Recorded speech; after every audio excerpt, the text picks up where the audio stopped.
नमस्कार जोहार, मैं अनिल कुमार। आप देख रहे हैं संताल एक्सप्रेस। इस वक्त राजधानी रांची के पुराना विधानसभा के ग्राउंड में जो कि कांग्रेस के द्वारा आज बहुत बड़ी जनसभा किया गया है। जनसभा का नाम रखा गया है संविधान बचाओ रैली। तो यहाँ पर बड़े से बड़े नेतागण पहुँचे और क्या कुछ कहते नजर आ रहा है, आइए सुनाते हैं। करना पड़ा और जाति जनगणना के लिए कैबिनेट करना पड़ा। आज भले वो करे, लेकिन श्रेय पूरा देश राहुल गांधी को दे रहा है। आप किसी भी आवाम से पूछ लीजिए, इसी झारखंड की धरती पर है। जब हम झारखंड के आंदोलन करते थे, सहयोग सबने किया था, सबको धन्यवाद देते हैं। भले पहले मुख्यमंत्री गुरुजी नहीं हुए, लेकिन झारखंड अलग होने का श्रेय यहाँ का एक झारखंडी कोई सर्वोच्च किसी को देता है तो गुरुजी को भी देता है, सबका श्रेय है। तो उसी तरह आप आज जातिवाद जनगणना ले आए, लेकिन ये लाना क्यों पड़ा? आखिर राहुल जी के इतनी यात्राओं ने देश में एक अवेयरनेस जगा दिया, उनके नाकों में दंग कर दिया, नाक बंद कर दिया, तब मुंह खुला, तब कलम चली, तब कैबिनेट हुआ। लेकिन अभी इन सब बातों के साथ हमें देश के लिए सोचने की जरूरत है। हम केंद्र के साथ हैं, हम सेना के साथ हैं। आवाम जानना चाह रही है कि हम सुरक्षित हैं कि नहीं, और जिन लोगों ने ये दुस्साहस किया है उसके ऊपर आपने क्या कार्रवाई की। एक और इंदिरा गांधी जैसी शख्सियत को देश की जरूरत है। देश राहुल गांधी की ओर देख रहा है और आज उसी का ये कंपाउंड इफेक्ट देखिएगा। छोटा छोटा प्रयास रंग लाएगा। खरगे साहब, वेणुगोपाल साहब ने आज जो प्लेटफॉर्म तय किया है, इस जो ऊर्जा दी है, 40 दिनों तक इस देश के कुनबों, गांव, जिला मुख्यालयों में इसका हलचल आपको देखने को मिलेगा। पब्लिक अवेयर होंगे, पब्लिक को जगाने का काम कर रहे हैं। अभी कोई वोट का समय नहीं है, लेकिन जिस परिस्थिति से देश गुजर रहा है, लोगों को अवेयर रखने की भी जरूरत है। हम लोगों को जगाने का काम कर रहे हैं और उसमें आज की रैली झारखंड में निर्णायक भूमिका एक अदा करेगी। अब हमने देखा कि आपके मीडिया, सोशल जो चैनल्स हैं, उन लोगों ने भी अपने विचार देने का काम शुरू किया। वो कहते हैं कि संविधान का सबसे ज्यादा दुरुपयोग किया था कांग्रेस ने। आज राजनीति मत कीजिए, देश आपकी ओर देख रहा है। आप क्या कार्रवाई करते हैं, देश को बचाइए, हम आपके साथ हैं। ये देख देख के लोग थक गए हैं मोदी की गारंटी और ये गारंटी वो गारंटी में लोगों का पैसा बैंक से इधर से उधर से धीरे धीरे कैसे कैसे लोगों को मारा जा रहा है, वो लोग भी समझ नहीं पा रहे हैं। इतना तरीके से मारा जा रहा है और लोग अवेयर नहीं हो पा रहे हैं, लोगों को कुछ पता ही नहीं चल रहा है। लेकिन अब ये समय ऐसा है, ये दौर ऐसा है कि लोगों को अब ये थोड़ा अवेयर होके और इन सब चीज़ों को चश्मा से देखना होगा। आँख खोलने का समय है। अब आराम से रिलैक्स होके बैठने का समय नहीं है। हम लोग देश का आज़ादी मतलब इसलिए नहीं लड़े थे क्योंकि हम लोग को कोई मतलब किसी को कोई व्यवस्था के लिए नहीं लड़ा था, क्योंकि सब लड़ा था देश के लिए, देश को आज़ाद करने के लिए। अभी जो माहौल हो गया है कि लोगों को ऐसा कर दिया जा रहा है कि लोग अपने ही चीज़ों में उलझे हुए हैं। बेरोज़गारी, तो महंगाई, तो टैक्स का इतना ज़्यादा बोझ डाल दिया जा रहा है। आप अपना पैसा निकाल रहे हैं तो भी आपको पैसा लग रहा है। कुछ दिन में ऐसा होने वाला है कि आप पैसा डालिएगा, इंटरेस्ट भी आपको देना पड़ेगा, इंटरेस्ट बैंक नहीं देगा।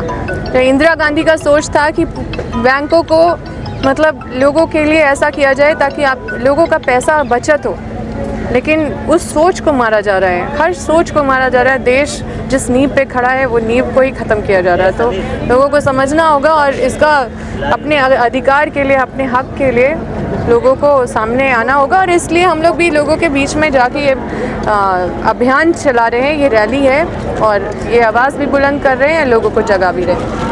बॉर्डर खुला है, ये किसका एजेंडा है जिसको फ़ायदा हो रहा है? क्योंकि ये लोग जो गए भी, उनको भी क्या फ़ायदा हुआ होगा वो गॉड नोस, क्योंकि हमको लगता है कि उनको बस पैसे दे के भेजा गया होगा।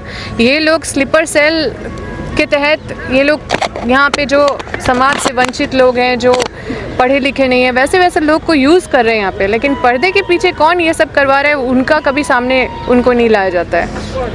ये लोग बस पब्लिक को गुमराह कर रहे हैं, वोट बांटने का काम कर रहे हैं, वोट बैंक पॉलिटिक्स कर रहे हैं, धार्मिक विद्वेष पैदा कर रहे हैं। जो हमारा देश को सब देखता है एक उदाहरण के तौर में, हमारा देश का इतना अच्छा इमेज है पूरे वर्ल्ड में, कि इस देश में विभिन्न लोग रहते हैं, विभिन्न भाषा के लोग रहते हैं, धर्म के लोग रहते हैं, लेकिन ये पूरा देश एकता में विश्वास रखता है। ये लोग भारतीय एकता जिंदाबाद नहीं बोल सकते। ये लोग बस इसी तरह से मतलब सिर्फ एक धर्म का राजनीति कर रहे हैं। और सोचिए कि अमृत काल में सिर्फ हिंदू खतरे में है। ये हंसने वाला बात है कि आज़ादी का अमृत काल आप मना रहे हैं। अमृत तो हिंदू का कॉन्सेप्ट है ना। तो आपके समय में आप ये सब जो हम लोग को देखने को मिल रहा है, ये तो बड़ा ही दुख का बात है। और ये लोग बोलते हैं कि हमारा लैप्स हो गया, ये खुद एक्सेप्ट करते हैं कि चूक हो गई, भारी चूक हो गई। लेकिन चूक किससे हुई, आज तक देश को जानना है कि चूक किससे हुई। ना एसपी को सस्पेंड किए, ना डीसी को सस्पेंड किए, ना थाना प्रभारी को सस्पेंड किए, जो बीएसएफ के जवान जिसको वहाँ पे ड्यूटी लगाए उसको सस्पेंड नहीं किए। तो किसी ना किसी पे तो कार्रवाई होना चाहिए, चाहे वो पुलवामा हो, चाहे वो, क्योंकि हर ये कॉन्स्टिट्यूशन और ये व्यवस्था ऐसा बना हुआ है कि हर क्षेत्र किसी ना किसी के जिम्मे आता है। और जैसे ये भी जिला बिना डीसी का नहीं रह सकता, ये बिना एसपी का नहीं रह सकता। तो अगर छोटा भी कोई चीज़ होता है तो हम लोग तुरंत देखते हैं कि सरकार एसपी डीसी को रिप्लेस करती है, सस्पेंड करती है, कार्रवाई करती है। लेकिन इन सब चीज़ों का कोई कार्रवाई नहीं हुआ, कोई फेस नहीं दिख रहा है कि किसने का चूक किया। और चूक बोल के आप तो कार्रवाई नहीं कर रहे, तो मतलब कार्रवाई नहीं कर रहे तो इसका मतलब यही होता है कि चूक हुआ नहीं, चूक करवाया गया है। कांग्रेस पार्टी देश का आईना है। विपक्ष में बैठ करके सत्ता में बैठे हुए उन लोगों को जो देश को तोड़ना चाहता है, कांग्रेस पार्टी देश को सजग करना चाहता है। आज के तारीख में जिस प्रकार से भारतीय जनता पार्टी के द्वारा देश के लोगों को तोड़ने, देश के लोगों को बांटने और जिस प्रकार से संवैधानिक उपक्रमों और संस्थाओं को बेचने और उसको प्रभावित करने का प्रयास, चाहे ईडी हो, सीबीआई हो, चुनाव आयोग हो, जिस प्रकार से वो लोग प्रयास कर रहे हैं, इससे लोकतंत्र में विश्वास करने वाले लोगों का आस्था खत्म हो सकता है। 1,40 करोड़ आबादी वाले इस महालोकतंत्र जो है भारत में जो रहता है, जो विश्वास करता है लोकतंत्र पे, उनके साथ जो भाजपा के लोग अगर भद्दा मजाक करेंगे, कांग्रेस पार्टी कतई बर्दाश्त नहीं करेंगी। अरे कांग्रेस पार्टी ने अंग्रेज़ों को भगाया था, तुम क्या चीज़ हो, तुमको भी भगाएगी यहाँ की जनता। जातीय जनगणना को लेकर अब क्या बोले, झारखंड में कितना नुकसान पैदा क्या होगा? देखिए, जातीय जनगणना देश का एक्सरे है कि लोगों को उनके संख्या के आधार से कितना आप हिस्सेदारी दे रहे हैं, ये दर्शाता है। मान लीजिए कि यहाँ पे शेड्यूल कास्ट की संख्या अगर ज़्यादा है तो उनको उतनी हिस्सेदारी मिलेगी। गरीब फॉरवर्ड क्लास की संख्या अगर इतना है तो उसको हिस्सेदारी मिलेगी। लेकिन कास्ट के नाम से कुछक लोग ही केवल मलाई खाएं, ये राहुल गांधी जी नहीं चाहते। राहुल गांधी जी चाहते हैं हर वर्ग को समान रूप से वो हिस्सा मिले, वो सम्मान मिले जिसके वो हकदार हैं। सरना कोड पर क्या बोलेंगे? सरना कोड से पहले आपको जातीय गणना में सरना कोड देना पड़ेगा।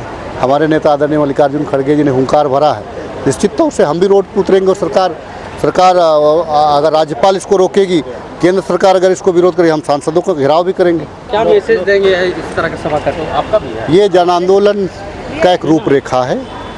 ये जन आंदोलन तैयार हो रहा है, कार्यकर्ता उत्साहित हैं और लोगों को मुद्दों को लेकर के कांग्रेस पार्टी का जो भावना है उसको लेकर के कार्यकर्ता गांव देहातों में, गांव घरों में जाने का काम करेंगे। निश्चित रूप से कांग्रेस पार्टी राहुल गांधी जी के नेतृत्व में और हमारे सारथी खड़गे साहब हैं जो राष्ट्रीय अध्यक्ष हैं, क्योंकि जिस प्रकार भारतीय जनता पार्टी और उनके मातृ संगठन संविधान के प्रावधानों के साथ छेड़छाड़ कर रही है, संवैधानिक संस्थानों का जिस प्रकार दुरुपयोग कर रही है, हमें राहुल गांधी ने बीड़ा उठाया कि संविधान को बचाना, उसके प्रावधानों को बचाना है।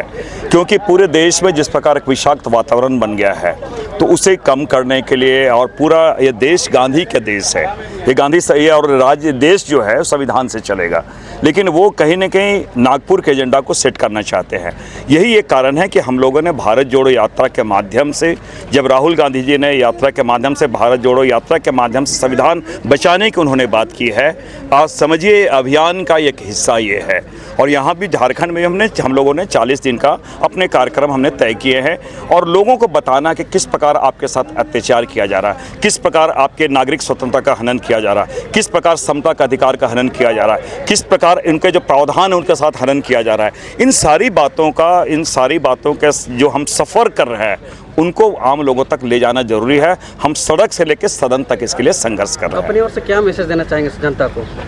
हम तो यही कहना चाहेंगे जनता को कि आप हर जगह में संविधान को जो बेसिक चीज़ है प्रस्तावना है, उनके जो अधिकार, उनमें जो प्रावधान है, उस प्रावधान को जाने। क्योंकि बाबा साहब ने भी कहा है शिक्षित बनो, संगठित करो और संघर्ष करो, ये उसके मूल मंत्र है। तो लोगों को अपनी बातों को जानना चाहिए, अपने अधिकारों को भी जानना चाहिए, अपने कर्तव्यों को भी जानना चाहिए। और ये जब तक आप शिक्षित नहीं होंगे तब तक जान नहीं पाएंगे। और जाहिर सी बात है, देश संविधान से चल रहा है, तो संविधान के क्या प्रावधान है उसे जानने का हर नागरिक का अधिकार है। जैसे कि आपने देखा कि बड़े से बड़े नेतागण क्या कहते नजर आ रहे हैं। कांग्रेस का कहना है कि ये संविधान जो बचेगा तो ये कांग्रेस पार्टी ही बचा सकती है। तो देख सकते हैं अभी के लिए फिलहाल इतना ही। मैं अनिल कुमार, संताल एक्सप्रेस, रांची।